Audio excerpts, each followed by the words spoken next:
kazi ya Mungu. Tells me keep running.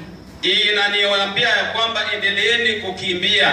So when I was praying for you this week, sasa nilipokuwa nikiomba kwa ajili ya hii baada ya siku ya leo ya wiki hii, I feel like the Lord kind of sobered me up a little bit. Nilijihisi ya kwamba Mungu alinichochea kidogo. You know, when we were preparing to go to the United States, unajua wakati ule tulipokuwa tunajitayarisha kwenda kule Amerikani, we had to pray and fast.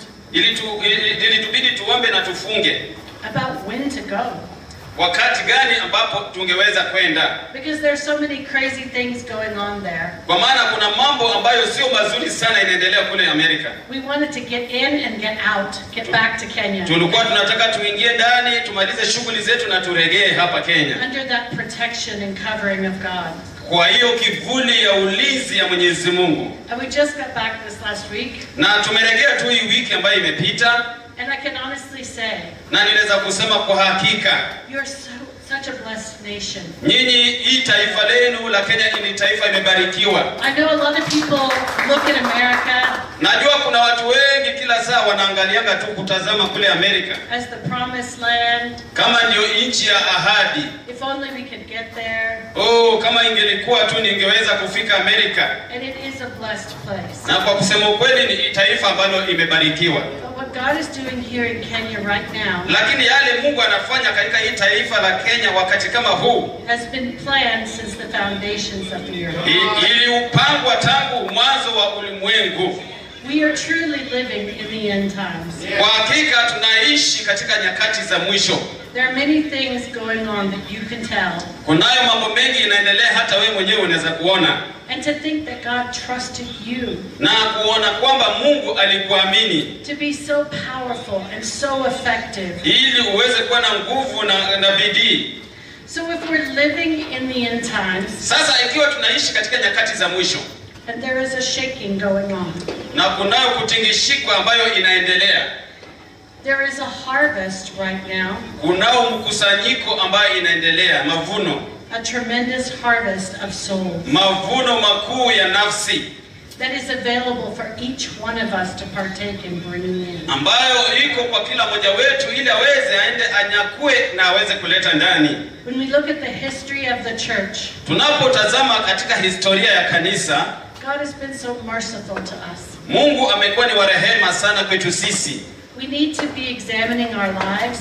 Lazima tutazame maisha yetu. And say, am I reaping a harvest of mercy right now? Na je, mimi ninaenda na kuvuna ile mavuno ya rehema wakati kama huu? Or am I having a harvest of iniquity? Ama niko na mavuno ya uovu? There are many people around us. Kunao watu wengi sana ambao wametuzingira. Who are sowing seeds. Ambao wanapanda mbegu. And when that harvest is produced, na wakati ile mavuno imekuwa tayari kwenda kuvunwa, there will be judgment. Patakuwa na hukumu. For things they have done. Kwa yale matendo ambayo waliyatenda. This is a sobering time. Huu ni wakati wa kipekee. We must examine our own hearts. Lazima tutazame mioyo yetu kibinafsi. Call on the mercy of God. Tulitie rehema ya Mwenyezi Mungu. In John 4. Katika kitabu cha Yohana Injili mlango wa 4, verse 35. Mstari wa 35. It says, don't say 4 months. Usiseme ya kwamba bado mwezi minne. And then harvest. Ndipo iwe siku ya kuvuna. It says lift up your eyes on the fields. Anasema tazama, inua macho yako katika mashamba. For they are white unto harvest. Mavuno yako tayari kwenda kuvunwa. There seems to be an acceleration of things going on. Inaonekana kana kwamba mambo yanaanza kwenda katika hali ya kasi. We were giving a report to our church back home. Tulipokuwa nyumbani tulikuwa tunapeana ripoti ya kazi ambayo tunafanya hapa. Of the things that happened from January to August. Kwa yale ambayo yalifanyika kuanzia mwezi wa kwanza mpaka mwezi wa 8. And it was so many things. It was front and back page of a paper.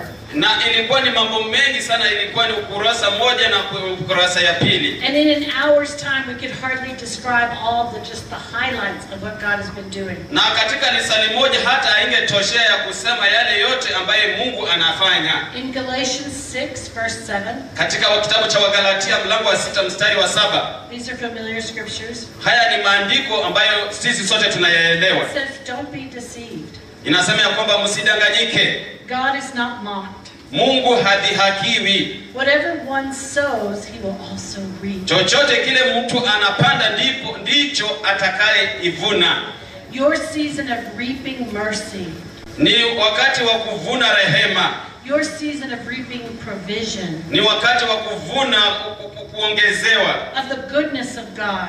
Kwa yale wema ya Mwenyezi Mungu. Is now. Ni wakati kama hii sahihi. You've been faithful to serve so much. Umekuwa mwaminifu kwa kutumikia muda mrefu. Look up and see the harvest in your life. Tazama juu uangalie mavuno katika maisha yako. God established in Genesis 8. Mungu alisema katika kitabu cha Mwanzo mlango wa 8. That as long as the earth remains. Jinsi ya kwamba ulimwengu itazidi kuwa. There would be seed time and harvest. Patakuwa na wakati wa upanzi na wakati wa kuvuna.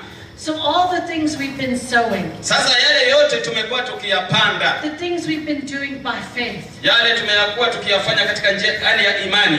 We're about to reap in abundance. Tuko karibu kuvuna katika hali ya utele. The people near you who are sowing in iniquity. Wale watu ambao wako kando yako ambao wanapanda katika uovu. Sadly they are about to reap. Kwa bahati mbaya pia wako tayari kuvuna. So without going into the whole part of Haggai chapter 1. Sasa hiyo yote inaenda katika kitabu cha Hagai mlango wa 1. I just want to touch a little bit on this. Nataka tu niguzie kidogo katika hicho kitabu. The prophet was saying, consider your ways. Nabii alikuwa anasema hebu tafakari njia zenu. There are those who have sown much. Kuna wale ambao wamepanda kwa wingi but harvested little. Lakini wamevuna machache. It was as if there were holes in their pockets. Ni kana kwamba palikuwa na mashimo katika mifuko yao. And God was looking on each one's life. Na Mungu alikuwa anatazama katika kila mmoja na maisha yake. He was withholding the blessing. Alikuwa Mungu amezuilia ile baraka. Until the people feared the Lord. Mpaka wakati ule watu waliogopa Mungu. And they obeyed him. Na wakamtii. When they feared him and they obeyed him. Wakati walimtii na wakamuogopa. Then he poured out the latter and the former rain. Ndipo alimwagia ile mvua ya baadaye. Hear the call of the bridegroom.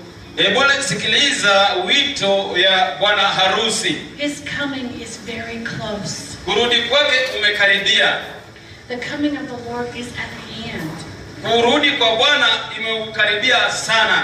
In James 5:8, kitabu cha Yakobo 5:8, it says exactly that. Inasema tu hiyo tu. That the Lord is coming soon. Ya kwamba Bwana anarudi hivi karibuni. But what is he coming for? Na anakuja kufanya nini? The precious fruit of the earth. Ya kwamba anakuja kwa mavuno mazuri ya ulimwengu. And the precious fruit is souls. Na mavuno mazuri matunda ya ulimwengu ni nafsi. It is truly the only thing we can take with us into eternity. Hicho ndicho kitu cha kipekee ambacho tunaweza enda naye katika umilele. In Proverbs 10, katika kitabu cha Mithali mlango wa 10, verse 5, mstari wa 5, it says if you gather in summer you're wise. Inasema ya kwamba unapovuna wakati wa kiangazi utakuwa